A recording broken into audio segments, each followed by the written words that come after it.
Hello, everyone. My name is John Peter Antonacci, and I'm currently a PhD student at SUNY Binghamton's Department of Sociology. I'm also one of your conference organizers, so I'm very excited to have conversations with you all when the conference actually begins virtually. So today I'm going to be presenting a paper to you entitled War Making as Environment Making in the Capitalocene, the Military Revolution and Planetary Life, 1492 to 1650. So the capitalist world system, from its vast but weak inception in the long 16th century, has expanded geographically over time. The linking of the Mediterranean world economy to emergent Atlantic, Baltic, and Indian Ocean world economies was a gradual process, reorganizing material life the world over in the name of the bourgeoisie's pursuit of profit. Wallerstein charts out a scheme of capitalism's emergence and subsequent spatio-temporal expansion. Quote, "My own view is that the genesis of historical capitalism is located in late 15th century Europe, that the system expanded in space over time to cover the globe by the late 19th century, and that it today covers the globe." So a periodization of capitalism's historical arc emerges, in which the conquest of the Americas from 1492 on provides European capitalists with sufficient bullion reserves to begin to dominate and reorganize processes of production and reproduction, consumption, and trade the world over.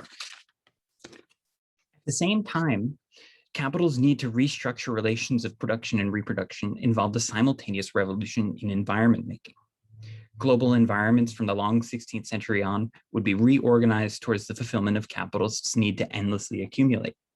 The invasion of the Americas post-1492 would witness the great dying of indigenous populations. 55 million people either worked to death or faced with their means of reproduction undermined by a combination of exploitation, disease, and warfare by capital in the pursuit of wealth. This massive demographic collapse would see their environments so dramatically altered that the sequestration of carbon resulting in the regrowth of the New World forests, dubbed the Orbis spike, would inaugurate the Little Ice Age, approximately 1550 to 1850, a climatic event so dramatic that it would transform environments globally.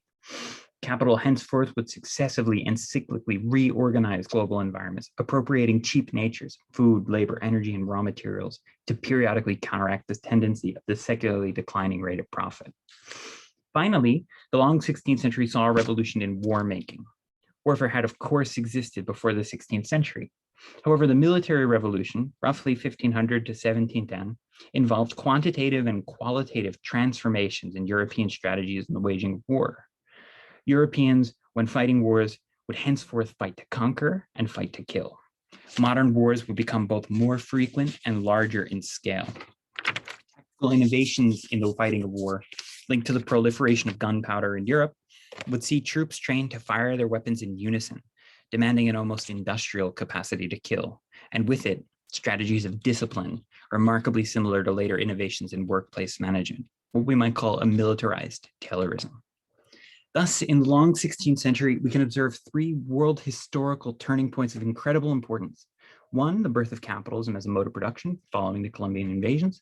Two, the Orbis spike and the Little Ice Age, a radical reorganization of planetary life. And three, the military revolution, a restructuring of war-making practices on the part of European states. To narrate these three turning points together is to begin to see the history of capitalism in a new light.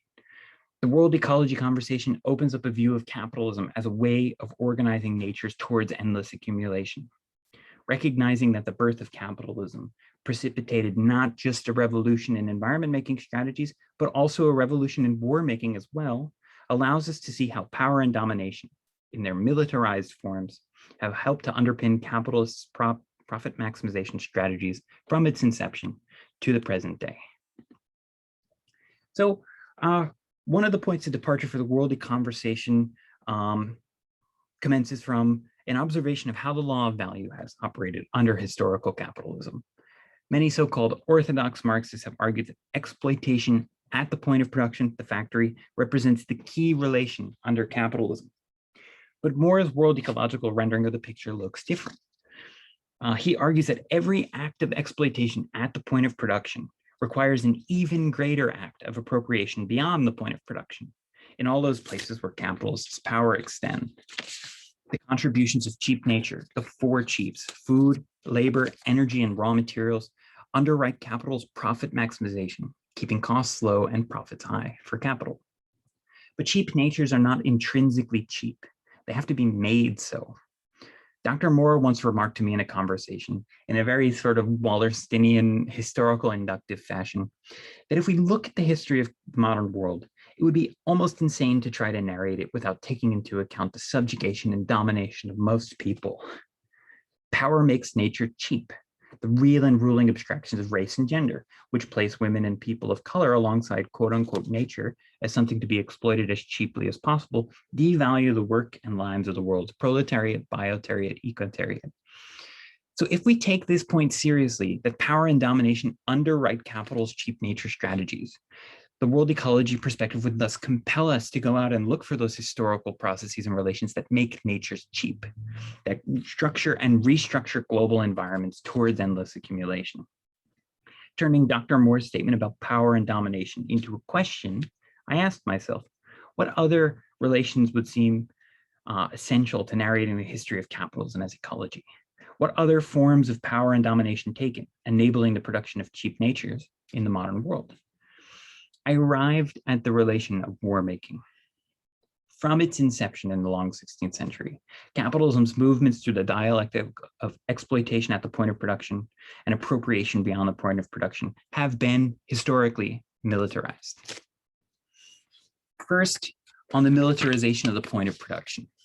The tactical operational innovations made on the part of European war makers in the period roughly 1500 to 1710, the military revolution, would crucially prefigure mechanisms of industrial labor control at the point of production that we typically associate with, say, the Manchester factory. The strategic reforms made by Maurice of Nassau are typical. Troops would be disciplined and trained in companies of about 150 men, compelled to fire their gunpowder weapons in unison with the aim of maximizing firepower. This highly regimented style of warfare would demand two successive transformations. First, the transformation in the fighting of war in the 16th century required a transformation in discipline. What was needed was the careful control of the behavior of troops.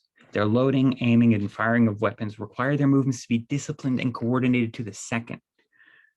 Much like the factory workers' movements must be coordinated minutely with those of other workers in the factory. Efficiency in the production of death, much like in the production of commodities, was key. But the development of what military historians call strategic culture extends beyond the battlefield itself. Lewis Mumford makes the point clear, quote, "The regimentation of modern warfare carries much farther than the actual discipline of the army itself. The general indoctrination of soldierly habits of thought in the 17th century was, it seems, a great psychological aid to the spread of machine industrialism." Mumford's observation highlights a really important point, that labor control strategies at the point of production should be understood as relations of power and domination, and that these relations take as their point of departure the entrenchment of a new kind of militarization formulated in the long 16th century. What he's describing here is sort of a militarized Taylorism. We're very much accustomed to recognize that Taylorism, or the scientific management of the 19th century factory, owes much to the various scientific revolutions of the modern period, transformations in seeing and knowing the world. But we should recognize too that military revolutions, transformations in the fighting of wars, have also made their significance felt in the relation to the coercion of labor. The second development associated with the military revolutions, transformation of the point of production, was in the emerging modern state's relation to the production process itself. For soldiers to fire their weapons in unison, the weapons themselves needed to be standardized. In a really fantastic book called The Empire of Guns, The Violent Making of the Industrial Revolution, Priya Satya demonstrates the point very neatly. She says, quote, "The British state was involved in the technological progress of the gun industry from the start," which she places in the late 15th century. Quote, "The very need to settle on a mass producible standard arm to uniformly equip the infantry drove top-down tweaking of design between wars and of production processes during wars. Attachment to the standard weapon encouraged tweaking, and tweaking was the driving force of the Industrial Revolution. Standardizing weapons expedited production and enabled the uniformity of drill practices that was emerging as a military standard." So we get this picture contrary to the mythology of the invisible hand. The British state's support of the weapons industry through the encouragement of design changes, but also through direct subsidy, was there from the start. Britain was not alone, by the way, in the 15th century. Spain, for instance, had set up during the course of the Reconquista 5 state-sponsored gun foundries by 1492. Here too, in the state's involvement in the production process, war making extends beyond the battlefield itself. Satir reminds us, quote, there were so many transitions between peace and war in the modern period that it is difficult to establish what quote unquote normal or peaceful economic conditions even were. The British state sponsorship of the weapons industry, for instance, it also involves so many simultaneous sponsorships of other industries at the same time. Think, for instance, the coal industry, the copper industry, hemp and potash industries, that Satir feels confident in characterizing the situation as the development not of various military industrial complexes, but rather military industrial societies. That's a more sort of holistic category, I think. So we've so far noted that under capitalism, the point of production itself is militarized. But it's very important to remember, Moore's reading of the law of value states that every act of exploitation at the point of production requires an even greater act of appropriation beyond the point of production. As with the relation of exploitation, the relation of appropriation of the four chiefs is also militarized. Here's where imperialism's contribution is key. So we can return back to the long 16th century with the birth of capitalism, the Orbis spike, and the military revolution. So in the 15th and 16th centuries, Europe was continually faced with a chronic balance of payments crisis in relation to the Indian and Asian world economies. One particular form that this crisis took was a shortage of bullion, particularly silver. Spain, having taken out massive loans from Genoese bankers to finance the Reconquista, was in a particularly dire situation. The so-called discovery and subsequent conquest of the New World would temporarily provide a fix for Spain.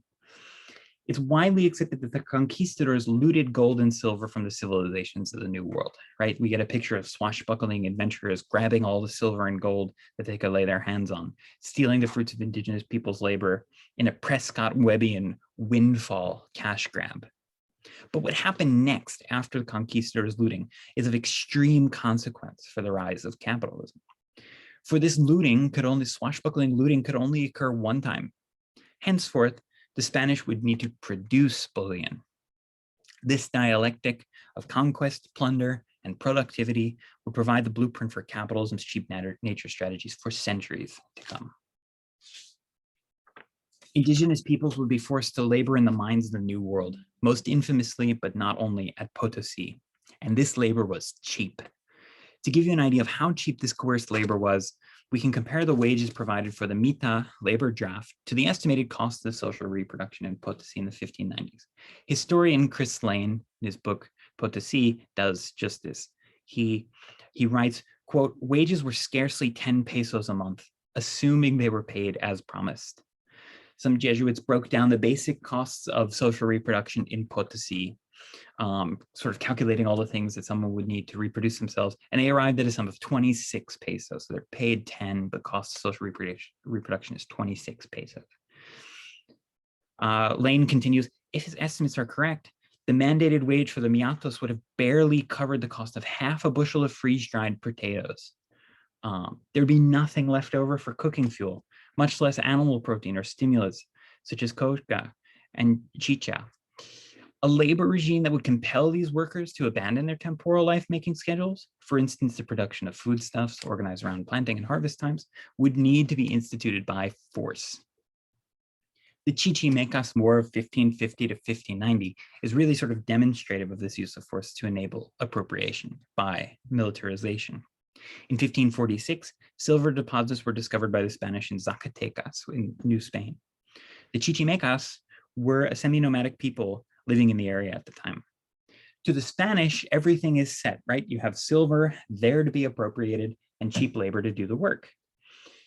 The only problem was that the Chichimecas were not willing to be coerced into laboring for the Spanish. A 40-year war would ensue, seeing the Spanish send their first standing professional army to the New World, trained and drilled in all those tactics developed during the ongoing military revolution. This was an incredibly costly undertaking. It was partly underwritten by Spanish crown's debt, but it was also underwritten in part by the payment of soldiers in the form of captured indigenous soldiers to be sold off by the Spanish soldiers as slaves to work in mines all throughout New Spain, excuse me. Karl von Clausewitz, in his dialectical opus on war, once remarked that the object of war is to disarm the enemy. The Chichimecas were thoroughly disarmed over the course of this 40-year war by the Spanish, forcibly resettled at the barrel of a gun to mining camps throughout what is today Mexico, where most of them perished. Zacatecas would later fuel Mexico's silver boom in the 18th century, after the windfall profits at Potosi began to dry up. But indigenous mortality was certainly not limited to Potosi and Zacatecas. Koch, Brierly, Maslin, and Lewis estimate that out of a pre-conquest population of roughly 60 million people, a full 55 million indigenous people in the New World were killed. David S. Jones writes on the causes, quote, Spanish confiscated indigenous labor, disrupted subsistence activities, and undermined living conditions. It was not simply new diseases that affected indigenous populations, but rather the combined effects of warfare, famine, resettlement, and the demoralizing disintegration of native political, social, and economic structures, end quote. A deadly cocktail of warfare, economic exploitation, and the disruption of indigenous regimes of social reproduction go quite a long way towards explaining this demographic collapse. But this regime of death was not limited to human natures. Just to give some idea, between 1558 and 1804, some roughly 316,000 square kilometers of forest and grassland were cleared in New Spain to provide fuel for silver amalgamation. This is a massive reorganization of the web of life. The resulting carbon sequestration initiated by a, quote, near cessation of farming and the reduction of fire use, that's from Lewis and Maslin, and subsequent regeneration of the New World forests, this is our Orbis spike story, is widely considered to have caused the Little Ice Age, which lasted from the mid-16th to the mid-19th century. The effects were dramatic. Colder conditions combined with altered patterns of atmospheric circulation appeared to be tied to prevalent crop failures in most areas of Northern Europe at the time.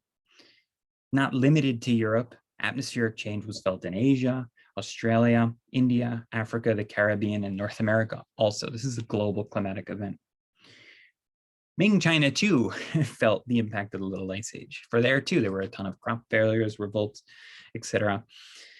But when reflecting on the importance of the European silver in destabilizing Chinese-centered world economies in the 16th century, Andre Gunter Frank once provided a model by way of metaphor, explaining the rise of the West. He argued that, quote, the West first bought itself a third-class seat on an Asian economic train, then leased the whole railway carriage, and only in the 19th century managed to displace Asians from the locomotive. This is all well and good, but however, the picture is incomplete, right? This birth of capitalism, Orbis spike, military revolution synthesis that I'm presenting here provides the opportunity to extend Gunter Frank's metaphor a bit. Before the Europeans could purchase their third-class seat on the Asian economic train that they would later take over, they had to get the money from somewhere. They robbed the indigenous peoples of their bullion wealth at gunpoint, kind of literally. And in the process, they reshaped global environments, and they, in doing so, destabilized future geographies of conquest, returning to Wallerstein's periodization, all in the name of endless accumulation. So thank you very much for listening to my talk. If you find this interesting, this is just a shameless plug. If you find this interesting, I hope you'll check out a recent article that I published in the Journal of World Systems Research called Periodizing the Capitalocene as Polemocene, Militarized Ecologies of Accumulation in the Long 16th Century. This talk is sort of loosely based on it, and I'm sort of working on turning this into a dissertation proposal, a prospectus. So yeah, any comments on the talk would be greatly appreciated. I'm really looking forward to the conversation we're going to have in a few weeks. Thank you very much, and I'm very excited. Thanks.